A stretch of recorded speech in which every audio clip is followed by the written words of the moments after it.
Well, hello everyone, and welcome to part one of the Introduction to GIS class here at Harrisburg University of Science and Technology. Part one, we are focused on learning what is GIS. There are three separate lectures for this topic, and each one will build on itself, giving it a bit more detail. But when we talk about what is GIS, or what is anything, a good place to start is with a definition. So let's take a look at a few commonly used definitions for GIS. Number one is a typical textbook definition you find quite often, and it attempts to describe not only the components of a geographic information system, but also the functionality that the geographic information system plays. So components and functionality are a good way of categorizing or summarizing what GIS is. So let's take a look at this definition. The first half is that GIS is a collection of computer hardware, software, data, and trained personnel. Let's stop there for a second and just think about that. Number one is computer hardware. Of course, we're going to use some sort of PC, laptop, whatever it happens to be. In our case, ArcGIS runs exclusively on Windows machines, but there are open source tools out there that run on all sorts of operating systems. The software ArcGIS, what we will use, is the actual tool set that we work with GIS, and it is a geographic information system, the software itself. But here we're talking about the system of all the components, so not just the software, but the hardware it runs on, then the data, the actual information that we work with within GIS, and finally us, trained personnel, how we actually interact with and use the software that sits on the hardware and runs with spatial data. The second half of this definition talks about what it does. So GIS is used to store, manipulate, analyze, and present information that's tied to a spatial location. Let's look at each of those in turn. Storing the data is, as you would suspect, how do we take that spatial information and capture it in a digital format that we can store on our computer? Manipulate is a lot of different things that we can do to that spatial information to help us solve problems, to get it in a format that's better suited for us to solve problems, and to create and adjust that information if there are errors or we want to add new. So that's the storing and manipulation. Once we have the data, we've stored it, we've manipulated how we want, we can run analysis or analyze that spatial data. We're going to spend a fair bit of time later this semester looking at how do we analyze spatial data. What are the tools, the common tools within GIS for analyzing spatial data? And then, as everyone would probably suspect, the final piece is presenting that information. How do we present data tied to a spatial location? Typically, and as you again may suspect, that's where the maps come in. But there are other ways of presenting information in GIS. Briefly, let's look at these other two definitions. GIS is a technological field that incorporates geographic features with tabular data in order to map and analyze real-world problems. So geographic features and tabular data. Tabular data may be a new term for you, but think of it as a spreadsheet. Things are in columns and rows, tabular information that may not have a spatial component but could be tied to one. So that's what we're looking at here. The last definition is simply GIS is used to display and analyze spatial data, which we know now, which are tied to databases. This is a key piece. When we look at connecting GIS or spatial features, the maps that we have, to a database of information, a whole host of information that can be tied to any one individual specific feature on the map, that is a very powerful thing. The map then becomes, if you will, a dashboard or a framework for all sorts of other information to be associated with or attached to. And I'll show you an example of that in just a few minutes here. So geospatial technology includes geographic information systems. You can see by the third bullet point here on the slide that geographic information system is one of three core geospatial technologies. The other two, which I'll describe briefly, we'll get into in some detail later on in the semester. Number one is global positioning systems, or GPS. GPS is a series of satellites that broadcast a radio signal, allowing us to interpolate and time that radio signal through a receiver that we hold on the ground. Those receivers then can use all those locations of satellites orbiting the Earth to give us precise, down to the millimeter accuracy of where specific features or locations on the Earth are in terms of latitude and longitude or other measurement systems that we'll talk about in a couple of weeks. So GPS is giving us those very detailed and precise spatial locations.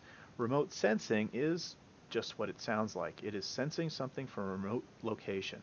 The most common example of remote sensing that everyone can relate to would be a digital camera or a phone. When you take a photo, you are sensing the light bouncing off of objects in the scene of that photo using the sensor on your camera, and you are remote from it. It's not right, you're not touching it, it's bouncing off from any number of distances. So remote sensing in practicality for GIS, or for geospatial technology, is broadly categorized into data that can be collected from satellite images, from aerial or airborne platforms such as planes and helicopters, or even low altitude aerial systems such as unmanned aerial systems or drones. This is one of the things that we're getting into as the university grows. How can we utilize some of this new technology for mapping? All three of these things, though, have one thing in common, and that, of course, is linking data to spatial features, having very detailed spatial information. The ability to integrate and visualize data through GIS, or Geographic Information Systems, is really, truly powerful. The last bullet point on this slide, as you'll notice, it suggests that 80%, and this is an estimate, but it's reasonable, that 80% of all data has a spatial component, meaning that all of this data we're collecting from Twitter and Facebook and sensors and the Internet of Things and all of the data that is collected on a daily and hourly and minute basis here in our world can potentially have a spatial location or spatial component to it. 80% of it, in fact, could be tied to a spatial location. When you keep that in mind and realize that all of this data, 80% of everything out there, could be handled and managed, manipulated, captured, stored, queried, analyzed, presented through geographic information systems, you really get the idea that GIS truly has a lot of application and power, and there are a lot of opportunities out there. So a real brief and basic explanation. Anybody says, what's GIS? What is this class you're taking? Well, you could just say it's smart mapping. Again, linking geographic information systems, where things are, to a descriptive location of what they are. So we can answer questions. If we know where something is and what it is, we can see what has happened over time. Where is something right now? What patterns exist on the map across the country or the state or the county? And we can model what-if scenarios. What if we change the parameters? This slide shows us lots of examples of types of GIS applications. Custom applications have been built for different clients over the years. Many of these are here in Pennsylvania, or national, or even international. The first one I'm going to look at, or the only one I'll look at, you can look at the others on your own, is the New York City RAT portal. So let's take a look at what that does. As I jump over here to the internet, I've got the RAT information portal showing up. So we're going to look at, we can search by borough, block, and lot. We can actually drill down into Manhattan and pick a particular block. I don't know any off the top of my head, so let's go to neighborhood. Neighborhoods give a unique list, and I think I need to refresh my page here. Bear with me one second. And let's try neighborhood again and pick a unique neighborhood. Let's go to West Brighton, and we'll find that location. The map will zoom to it. That was a simple query saying go to this particular area. When I zoom in, I'm going to zoom out a little bit here because this is a little constricted view. Look at all these properties that show up. This happens to be an area of apartment complexes. So I'm going to search that again because I believe as we zoom in we'll get more detail, and the address information for those particular locations will show up, and we'll be able to look at data about RAT inspections. So look at all these little properties over here on the right hand side. If I click on one, I get a pop-up box that gives me information about that location, when it was last inspected back in 2012, and I can look at compliance inspections, cleanups were performed, lots of different information about that particular area. So this custom application simply puts that spatial data and the attribute or database data behind it out on public display. So you can take some time and look at some of these other examples on your own. There are many, many more out there, and again, many of these are the types of things that our students who graduate from the program will be able to create. Jobs in the GIS industry, speaking of our graduates, have quite a bit of diversity. Generally, students start out as a technician or an analyst, working for maybe federal, state, or municipal government, working for maybe a utility of some sort, even regional planning commissions or engineering firms. Technicians and analysts create and maintain that data and perform the analysis on it that we are going to learn how to do in this particular class.